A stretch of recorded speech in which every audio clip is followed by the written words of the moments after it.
கார்த்திகை மாத ராசி பலன்கள். கார்த்திகை மாதம் என்றாலே ஐயப்பனுக்கு மிகவும் உகந்த மாதம். கார்த்திகை 1ஆம் தேதி மாலையிடுறதுக்காக காத்திருப்போர் வருடம் முழுவதும். 1ஆம் தேதி பிறக்குது. இந்த 1ஆம் தேதியை பார்த்தோன்னே எல்லாருக்கும் என்ன தோணுன்னா, கார்த்திகை 1ஆம் தேதி அஷ்டமி வரலாம், கார்த்திகை 1ஆம் தேதி நவமி வரலாம், கார்த்திகை 1ஆம் தேதி சந்திராஷ்டமம் வரலாம்.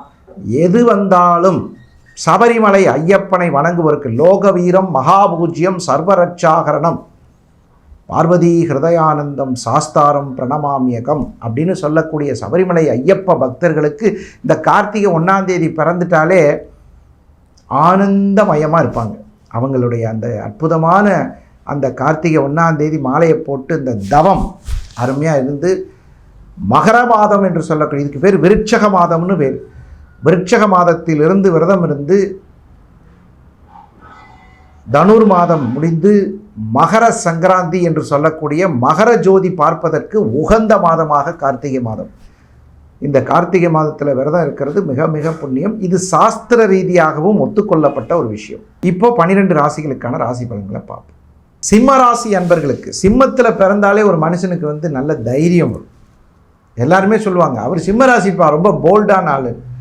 ராசிநாதன் 4ஆம் இடத்தில் இருக்கிறார். ராசிநாதன் 4ஆம் இடத்தில் இருக்கிறார் கேந்திரத்தில். 1ஆம் அதிபதி 4ஆம் இடத்தில் இருந்தால் வீடு முயற்சி. சார் ஒரு அப்பார்ட்மெண்ட் வாங்கலாம்னு நினைக்கிறேன் சார், ரொம்ப நாளாக ட்ரை பண்ணுறேன் சார், பேங்க் லோன் கிடைக்கிறதுக்கான வாய்ப்பு இருக்கா சார்? கண்டிப்பாக கிடைக்கும்.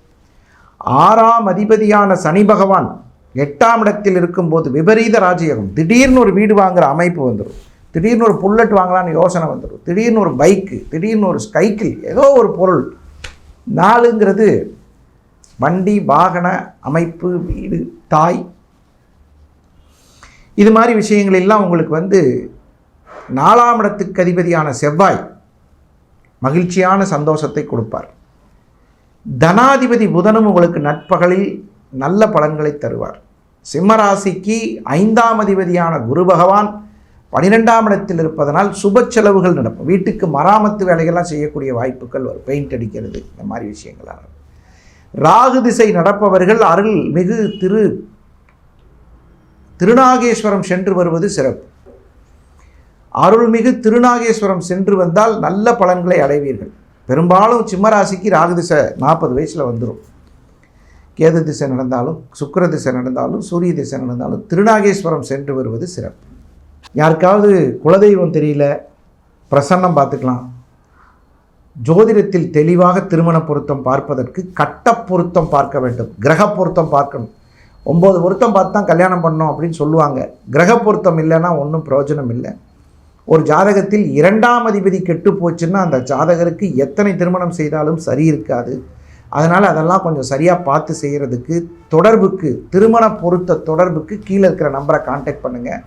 தெளிவாகவும் துல்லியமாகவும் பார்த்து தரப்படும். 30 வருட அனுபவத்தில் உங்களுக்கு மிகச்சிறப்பாக பல இடங்களில் உங்களுக்கு என்னை அறிமுகமாக்கி கொள்ள வேண்டிய அவசியம் இல்லாத இடம், ஏன்னா எல்லாருக்கும் எனக்கு தெரியும். அதனால் அப்பாயின்மெண்ட் வாங்கிட்டு உங்களுடைய பொருத்தம் பார்க்கும் விஷயத்துக்கு என்னை கான்டாக்ட் பண்ணலாம். சில பேர் நேரடியாக கான்டாக்ட் பண்ணோன்னா சென்னை மற்றும் கோவையில் நேரடியாக சந்திக்கலாம். வருவதற்கு முன் கண்டிப்பாக ஃபோன் செய்துவிட்டு வரவும். இது போன்ற ராசி பலன்கள் நிகழ்ச்சியில் மீண்டும் சந்திக்கும் வரை உங்களிடமிருந்து விடைபெறுவது உங்கள் நல்ல நேரம் நாகராஜ், நங்கநல்லூர் மற்றும் கோவை. வணக்கம்.